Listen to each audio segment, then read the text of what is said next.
I'm not saying I've been a slob, but I'm hoping I'm not gonna crash out on my BookTube birthday over a cloud. I even have a fork here to use as a bookmark once I'm done. I put my whole pussy into that video. I'm a very unhealthy child. I'm not trying to say I need to eat this cake. I literally have a dog right below me begging for a crumb of cake. I didn't have this many books in July, okay? Why am I talking like an addict?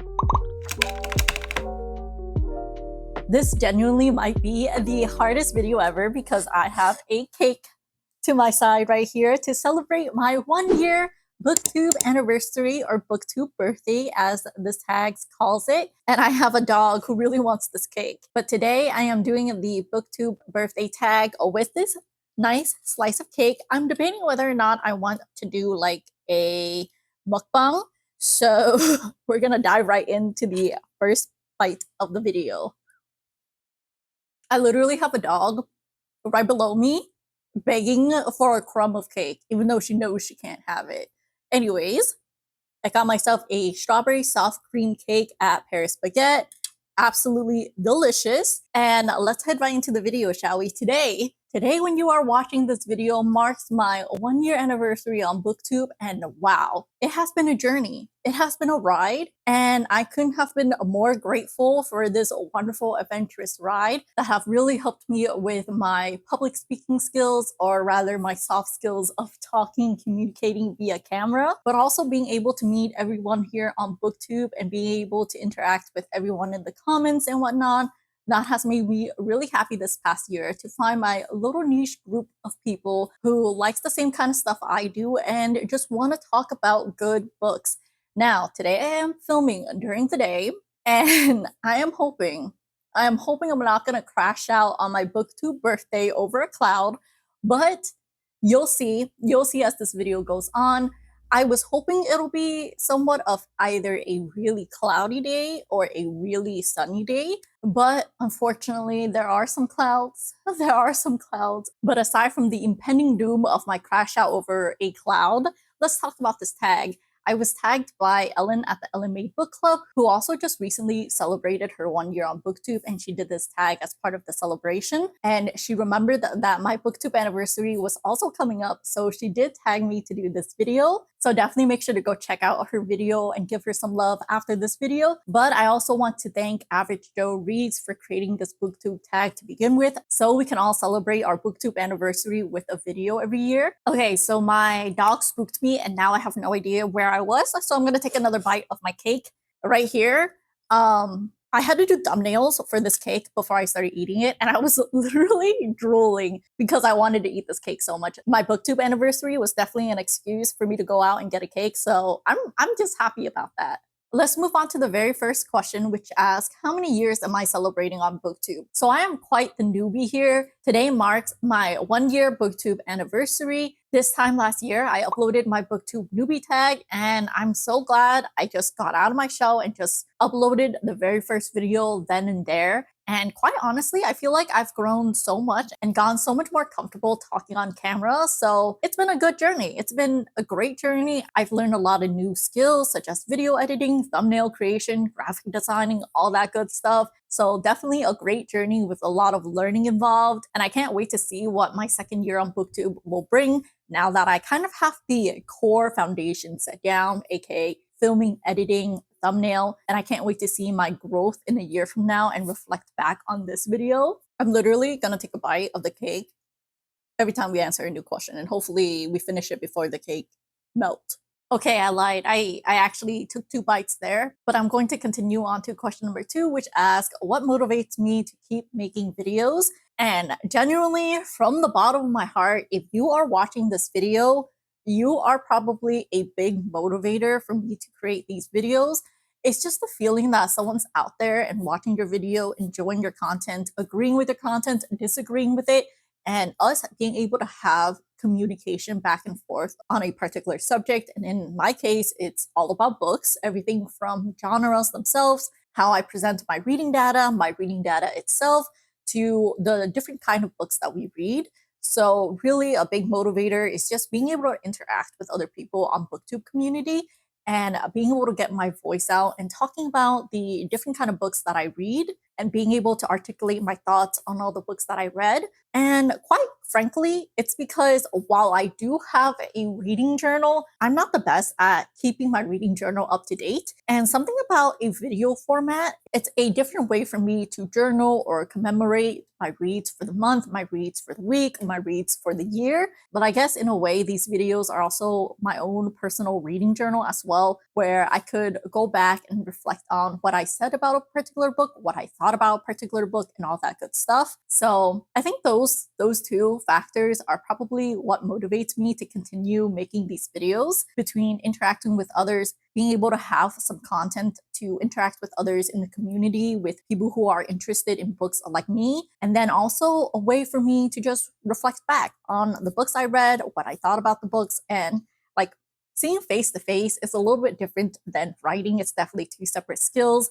And I feel like I'm a little bit more unfiltered on camera, though maybe not recently. Recently, I feel like I've been a little bit stagnant, and it's just kind of clocking into my head just now how stagnant I feel about some of the videos I've been putting up, because it felt a little bit more scripted. So maybe in the following year, I'm going to try to be a little bit less scriptive while still trying to be able to convey my thoughts and my feelings without getting distracted with a Mimi certified tangent. The next question asks, what are my 3 favorite videos I made in the past year? And this one was actually really hard to do and really hard to think about, because I remember making them at the time, but my mind is like a black hole, and I just blanked out and forgot about how hard or how fun a particular video is until I kind of rewatched it and get through the vibes. So I might have skimmed through all of my videos just to kind of get a vibe and get a memory of how those videos came to be and came to be put together. So the very first one that is one of my all-time favorite video is going to be the first TBR board game on this channel. If I recall correctly, it was a July TBR board game, and that was so much fun. It was the first time I gamified my picks for my reads for the month. So prior to July, I get my reads from the library. So whatever trickled in through Libby, I would read that. Whatever was available now at the library, I would read that. Or if there was a complete silence and downtime through Libby, I didn't have this many books in July, okay? I'm just saying. I didn't have that many books in my TBR cart in July, but I would have just picked something from this cart instead, like 1 or 2 books here. And that would be how I would read. But then once I created the TBR board game, it was so much fun. I got to gamify what books I was reading. I got to figure out how I was going to incorporate library books into my TBR board game. I got my noggin working a little bit, thinking about how the TBR board game can be played. And it was just really fun to roll the die, have a figure walk across the board to pick my next read. And also landing in jail, like the anticipation when you roll, when you're close to jail, that one is probably the high. Why am I talking like an addict? But there's just some sense of a high when you're getting close to the jail pick and then you roll something to skip over it, and then the crushing weight of acceptance when I land in jail and then my husband gets to pick my next read. Like, all of that is just really fun, and I think it makes for a fun video. However, I will say I didn't really have a good balance on how to do the TBR board game until the most recent one in February, where I did the dual screen split thing. And I also really like that. So I guess like the TBR board game is a series I'm going to probably continue to do on my channel. And it got my creative juices flowing, figuring out how to easily showcase to you all my rows without doing like a cut back and cut forward. It just worked really well. I had a lot of fun, and that's all there is to it. That's how easy it is to get onto my top 3. And then the next favorite video of mine will have to be my very first reading vlog. I believe it's the Cruel Prince one. And I think that video really pushed me to get out of my comfort zone a lot, since I had to showcase more areas of my house. I had to be creative with the angles. I had to be creative with bringing you guys along with my journey and what I'm doing, while still trying to create like an enticing video, a video to keep your attention. That video was really fun, and I felt like I really got to showcase my true personality, my true yaps, and just how I am as a person. I feel like with these sit-down videos, and I mentioned this like just a second ago, probably for you guys, is that I end up filtering myself out a lot because I've been very scripted recently, and watching that video really ignited something in me, and I realized that I wasn't always so scripted, and I feel like it's a little bit less stressful to film because I'm not trying to memorize like a specific sentence that I'm trying to say, so things flow out a lot easier and a lot smoother. Like right now, literally, I feel like now I'm just talking to a friend, we're just webcamming, we're just chilling, all that good stuff. So that video really, really ignited something. I think I really loved that video, and also doing the vlog, showcasing you my life and what I'm doing. And also I feel like I'm like 10 times more productive on a vlog.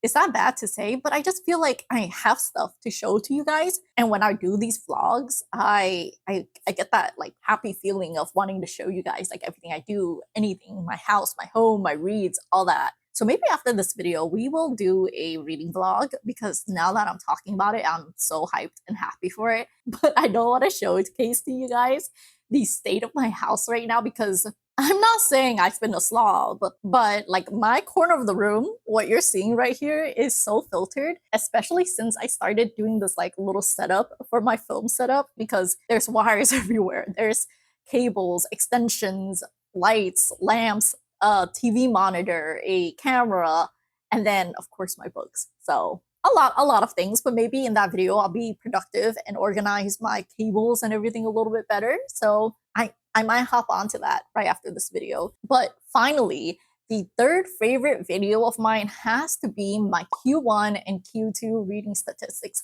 That video, I remember when I finished that video, I sent it to all my friends. I was like, I do not care that you do not care about my reads and my books, but you gotta sit down and watch this full video because of the amount of work I put into this video. Like I put my whole pussy into that video, all right? I'm trying to be hip, even though I'm like 30. Don't at me. Don't at me. I really put my all into that video. And it was the first time I kind of figured out a better way to showcase my data and my statistics and my graphs because I had so much data to present to you guys. I needed to get a little bit more creative in how I'm going to showcase the reading statistics and the data. And I believe I was like watching a bunch of videos for inspiration, and I just saw one that just made sense. And from there, I kind of created infographics to showcase to you guys all the reading data I've collected in Q1 and Q2 combined. So that was really fun. It really made me think, and it really made me work really hard to find a way where I'm just not plastering like just a graph onto the screen.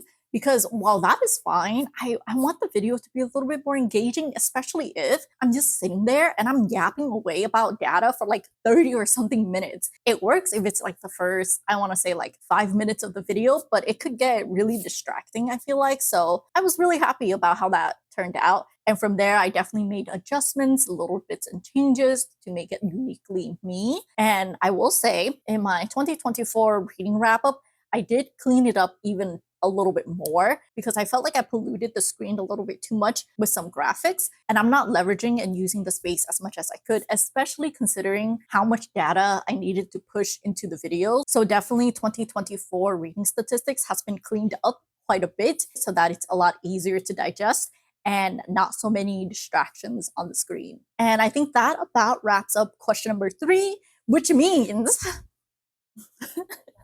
I'm just drooling on the side trying to take another bite of my cake. Half of this video, half of the incentive of this video is for me to film it so I can eat more of my cake. I dropped the strawberries, but it's fine. Honestly, I don't think I liked strawberries as a kid. My husband, on the other hand, loves strawberry. Apparently, he got admitted to the ER as a young kid because he ate too much strawberries. I don't know how that's possible, but he loves strawberries. Me, on the other hand, I didn't really grow up eating fruits. I'm a very unhealthy child, but he has since turned me to becoming a strawberry fan. So love the strawberry short cream cake. Moving on to question number 4, which asks, what have I struggled with on BookTube in the past year and how have I overcome that? I don't know if overcome is the right word, considering I still feel like I didn't overcome anything, but I know that's not true. I know that's not true. So, what I overcame the past year, this is kind of hard, but first and foremost, probably figuring out how to present to you all this information and all this data without just throwing information at you onto the screen was a really big one where it's just like the image of the graph instead of cleaning it up a little bit more and just rambling. I feel like the graphics make it a little bit more interactive. I literally just mentioned this in the previous question. Refer back to that question for this answer. I think I overcame that pretty well by the half year mark. But another one was just consistently making videos. I still don't think I truly overcame that, but for the better part of the year, I think I was consistently doing one video a week, which I'm pretty proud of. There are definitely months where I kind of just flatlined. I mean, one of the months was January and half of February because it was just a weird and awkward time. It was just a phase, and that happens. But part of the overcoming point of this, I want to point out, is just accepting it. I accepted that it's okay if I don't make the Sunday 9:30 a.m. deadline that I set for myself, and it's okay. I can always just move it to the next day. It's not the end of the world. It really isn't. And people are still going to find your video. Does the YouTube algorithm prefer if you're consistent? I actually don't know I don't know the answer to this question. I don't know the answer to that question. I would assume they do, but I actually don't know the answer. But I think it's just accepting that and giving yourself more forgiveness for not making that deadline because it's not life or death. We are not doing something that is life or death here, right? But it's great. It's amazing if I could be consistent, but I'm not gonna beat myself over it. And that's something that I kind of overcame this past year, especially towards the last half of 2024, like December and November. I just accepted life is gonna get in the way sometimes, and that's okay. A pesky cloud has appeared. So in the meantime, I'm just gonna eat my cake.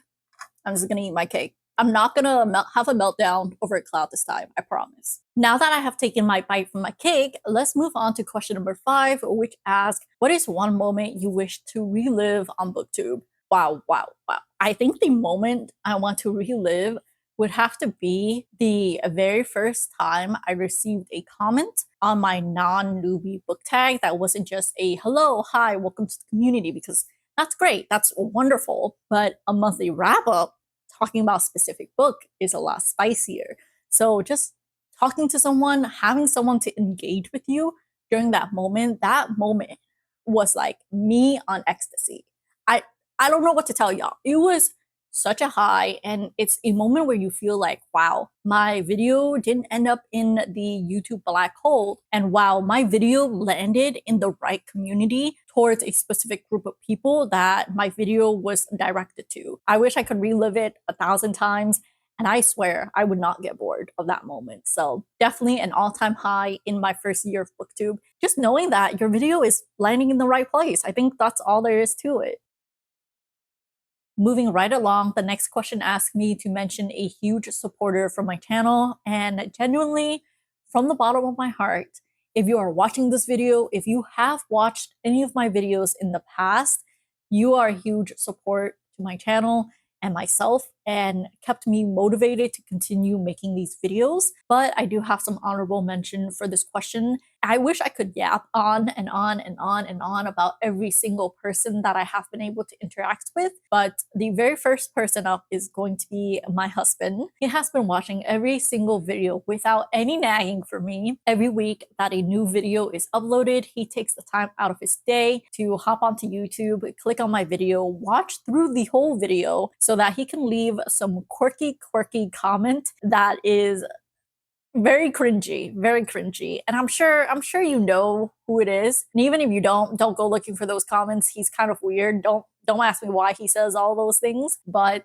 he is a huge support to me from the very first video I made, which was the BookTube newbie tag, to the most recent one. He has always been there. And he's also a huge support of me making this channel and even lets me have my own private space, such as now, to film this video because it's kind of awkward sometimes when he's just sitting right over there by his chair. And I just want to say I love you and then move on to another shout out, which is going to be Ellen at the Ellen Made Book Club. Her name speaks for itself. She definitely has many appearances on my channel. I definitely mention and call her out a lot because she has been so helpful, so supportive in everyone's channel, not just my own, but just everyone. And her comments are always so kind, so supportive, so uplifting, and she challenges me to read books outside of my comfort zone. I really appreciate you, Ellen, especially all of the advice and tips that you've given me throughout my career on BookTube. And while ours is very similar, her videos are on a whole other level. Her editing skills are on a whole other level. Her branding skills are on point, and she never hesitates to give other advice, especially myself. So I really appreciate you, Ellen, and thank you so much for taking the time out of your day to always interact with me. The next person I want to shout out is going to be Chris at Chronically D. Oh my god, girl, you are so hilarious. She has like the same dry wit sense of humor. She's also very passionate about the things that she believes in, and she's an avid reader. What more can I ask for? And I know as a fact that she was one of the first, if not the first person to interact with me on BookTube. And honestly, it's still a shock to me that she took the time out of her day to interact with me when I was a baby booktuber with what, one sub, and that sub being my husband. So as the time progressed and as we continued to converse with each other, talk with each other, we found out we have similar hobbies, similar tastes, similar experiences, and she's always there to lend an ear and vice versa. And I was so happy to have been able to meet her when I visited my in-law, and she is genuinely the sweetest person ever, and she has some really spicy hot takes. So I just absolutely love her, and I love how similar yet not we are with each other. And the last person I'm going to shout out is going to be Lauren. I love Lauren. We're always in each other's DMs on Instagram, and I really appreciate her being there, being someone that I can talk to about my grievances towards a book, towards the author, towards of how things are being presented and executed. She has always lent me an ear to help me get through all the questionable moments I have when I film a video, and I can't appreciate her more and in depth for that, on top of her fire recommendations, of course. And I think I'm going to wrap it up here for this question. I could really go on and on and on about a million other booktubers that I have interacted with and who have interacted with me, and we've had such a positive and great experience with each other, but we would be here all day. But I wanted to shout out those three in particular because as I was getting started on BookTube, it was definitely an awkward time, a weird time where you're just not really sure where you are. And those three have really been the first ones to kind of reach out with their hands and welcomed me with open arms to gather me into this BookTube community. So I really appreciate them for that. The next question is going to be a very comfort question for the BookTube space, which is, what is the best book I read in the past year? The best is kind of hard to decide, but after looking through my whole spreadsheet data and what I thought about every single book, I think I'm gonna have to go with Beartown by Frederick Bachman. This book genuinely hits high marks across the board in my star rating system, which consists of plot, character, enjoyment, and thought-provokingness. I felt like he did a fantastic job at weaving in all four of these points into Beartown, and I really thoroughly enjoyed Beartown. If you guys want a full in-depth review, I have my December wrap-up up so you guys can watch that. But just to sum up how I thought about Beartown as a whole, I thought it was a very well-crafted book with a lot of depth to it, whether it's plot or character, and it has a lot of social commentary that it even allows me to check my own internal biases, which is probably why I can safely say that it is my favorite book of 2024. All right, now we are nearing the end, and this cake is only half eaten. I'm not trying to say I need to eat this cake, but I need to eat the cake. I even have a fork here to use as a bookmark once I'm done, so, you know, it's pretty good. All right, now we're slowly getting closer to the end with question number 8 asking, where do I see myself in a year and what do I have hope to achieve in this time? I mean, I'm just saying, a road to 100K subs. Am I right? Am I right? But maybe on a realer note, 1,000 subscribers. And don't forget, I did promise that if we hit 1,000 subscribers on this platform, I will do a read aloud of my 16-year-old Twilight fanfiction. It sounds like a good deal, doesn't it? It sounds like a great deal because it will be absolutely embarrassing. Embarrassing, but good content. So make sure you hit the subscribe button because who wouldn't want to read a 16-year-old Twilight fanfiction? That fanfiction is older than me when I wrote it. Not trying to toot my own horn, but I think it's gonna be a good and spicy read. Not not spicy in the way that you think. I think spicy as in like it'll be interesting what a 13-year-old brain can come up with. All jokes aside, something that I can personally work on for myself that can be achieved is probably what I mentioned previously, which is create a consistent uploading schedule. Because, like I said, while we don't exactly know what YouTube wants, we can kind of assume that they want us to be somewhat consistent. And I think regularly uploading video at a consistent time will help with that. So, probably being more consistent at a video a week at the same time on the same day, I think that would be really great and really helpful. So that's a really big goal and what I want to achieve come this time next year in 2026. Something more consistent to be uploaded and being able to see that every Sunday, or maybe I want to move it to Friday. I'm not 100% certain yet, but you guys kind of get the idea, which is to consistently create content and upload it. And that is a big goal of mine that I want to achieve in 2026. Another one is probably to interact more with other fellow booktubers so I can find more people to talk about books with and who share the same interests as me, because unfortunately, while my friends and I all love gaming together, we are all not readers. I'm the only reader in my close friend group, so it's kind of unfortunate, but we don't need that because the internet brings us all together and help us find the group of people we need to talk about books with. So that's definitely a big goal of mine. Another goal is that if I'm in the area, I also want to be able to interact and connect with booktubers in real life. So as I mentioned last year, I got to meet Chris in person and we chat and we have such a grand time with each other, drinking boba, talking about our lives, talking about books, talking about what we just read, all that good stuff. So this coming year, if I'm in the area, I'm going to try to connect with as many booktubers as possible. And with that, I think we are done with this tag, except for tagging others who booktube anniversary is coming up. So off of the top of my head, okay, not really, I lied. I did actually just look up all my book besties to see whose booktube anniversary was coming up, but these are off the top of my head because that's where I'm pulling them from. The first one up is going to be Melanie at a dark corner of the library. Then we have Jessie at Jessie is Reading. And then we have Whitney at Tibera's Den. Next up is going to be Ashley at Ashley Beck's Reads. And then finally is going to be Nat at Nerdy Nat Reads. If your booktube anniversary is coming up, consider yourself tagged and just do this video. It's a good way to reflect on your past year in terms of booktube achievements and where you can go on from there. And now we are officially done with this tag video and I can devour the rest of this cake. That's really what I was thinking during this whole video, because it is currently almost 4 p.m. and I have not had lunch or breakfast. So this was my lunch, dinner, breakfast. Yeah, don't question my eating habits or anything like that. Like I said, my life is a little bit of a mess right now. All right, let's wrap it up here. Thank you so much for sticking with me all the way until the end. And if you guys want to make my dream a reality on my road to a 1,000 subscriber, please make sure to hit the subscribe button. Otherwise, if you're already subscribed and want to help support the channel, a like or a comment will go a long way. And I will see you guys in the next video. Bye.